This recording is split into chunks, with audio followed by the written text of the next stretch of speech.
This is the Keppi Weight Bench 5000.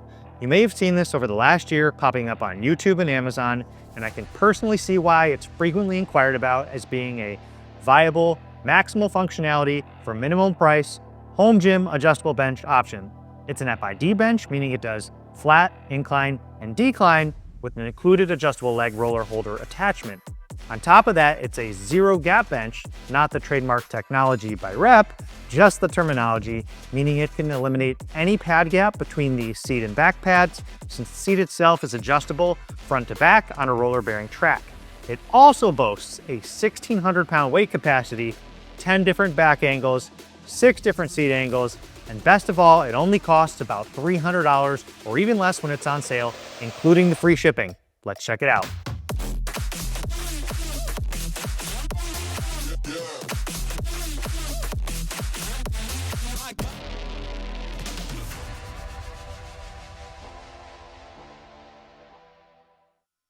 Hey guys, this is Michael with the Jungle Gym Reviews. Today we're reviewing the Keppi Weight Bench 5000. This is a very intriguing adjustable weight bench that essentially takes some of the best ideas and features from a couple different bench manufacturers on the market and combines them together for a really affordable price.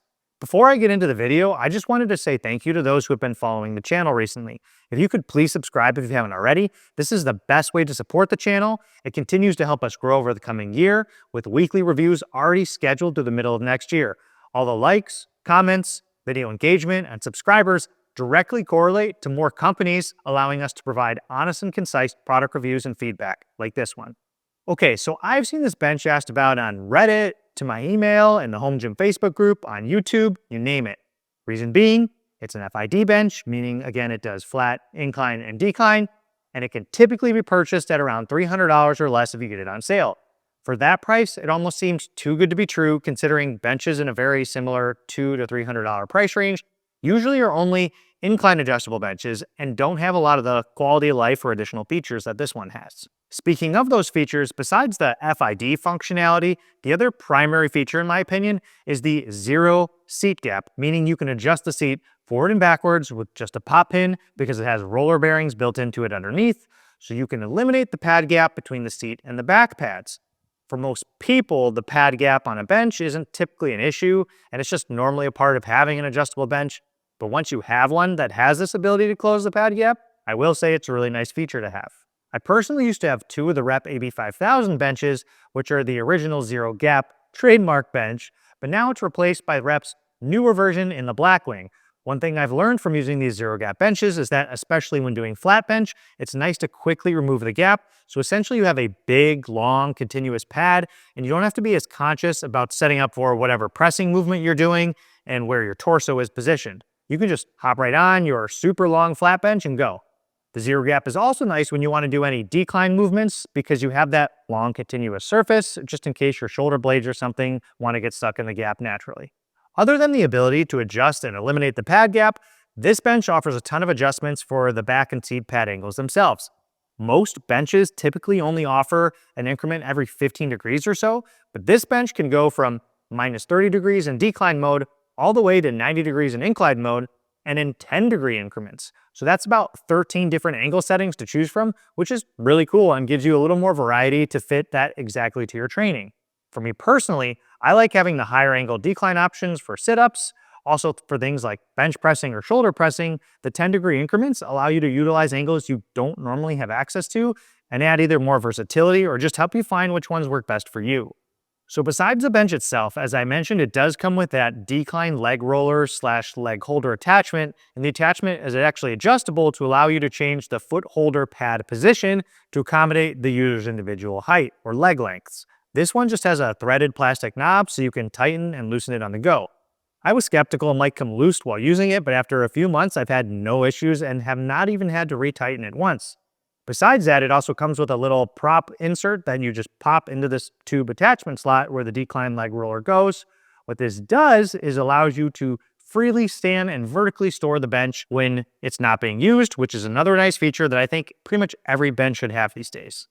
All right, so one of the main specs for this bench is the whopping 1,600 pound max weight capacity.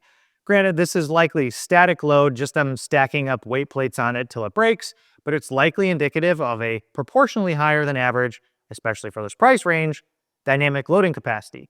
So it's nice to know that probably 99% of people that use this bench won't be able to max it out according to the weight ratings. The other spec to note is that the bench itself weighs approximately 80 pounds. I say 80 pounds for an adjustable bench definitely feels light to me personally, but I'm coming from a history of benches that all weigh 100, even up to 130 pounds. So this lighter weight is actually pretty nice feeling, and the fact that it's heavy duty and still sturdy enough where it never seems unstable, but light enough that despite its decent size and footprint, it's still very easy to move, manage, and store, especially in tight spaces. Speaking to this fitting in tight spaces, this bench footprint is 20.5 inches wide and 68 inches long, so it's definitely on the longer side compared to similar benches in the category. Some of the other dimensions to note are the bench pad height being about 18 inches to the top of the pad from the ground while in the flat setting, which is pretty typical for these adjustable benches, and it feels just fine.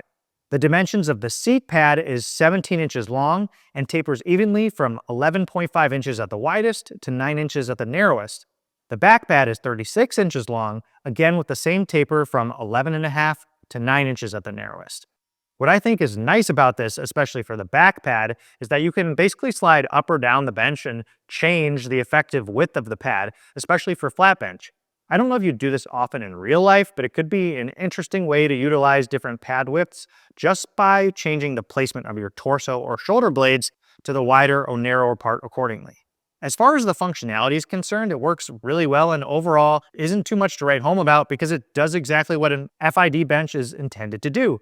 The added center post while in the flat setting makes flat benching very solid, and even in the incline settings, there's no noticeable wobble or movement.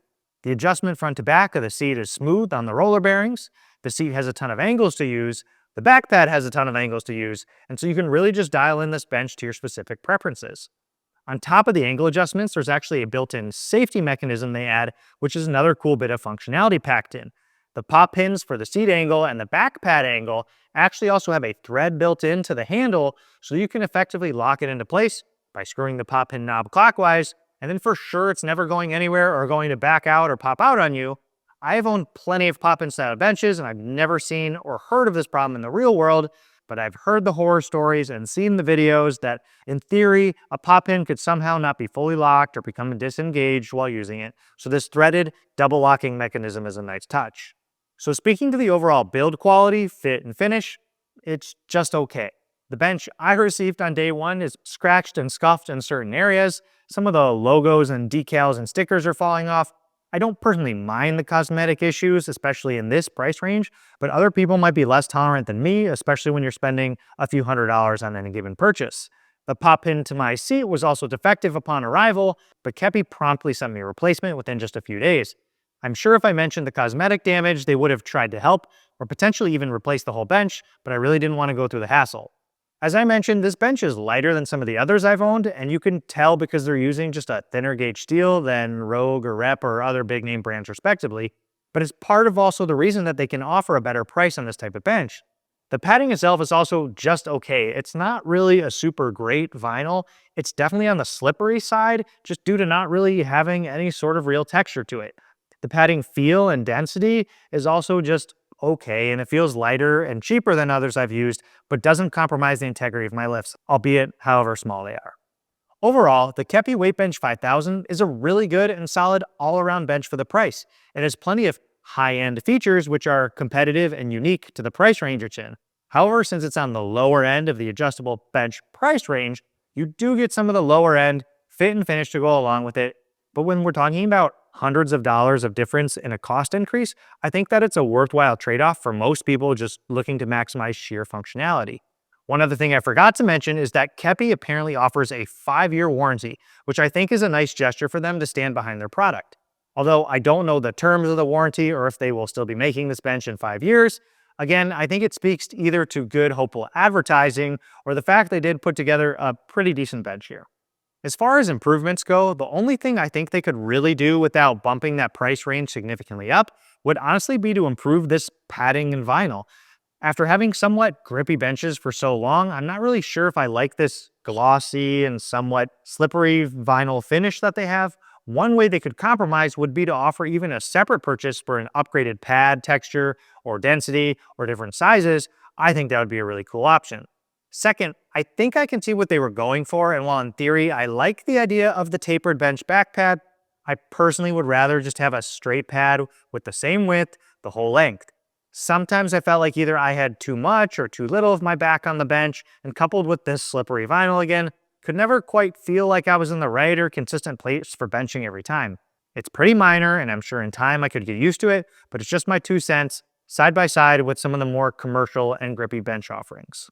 So guys, that's it for this review on the Keppi Weight Bench 5000. If you're interested in joining our Discord channel or our new line of super comfortable, athletic fit, high quality casual gym wear merch, check out the links in the description below. As always, if you have any questions, please comment down below. I'll be happy to answer or at least try. Thank you for tuning in to the Jungle Gym Reviews. We'll see you next time. Take it easy. Peace.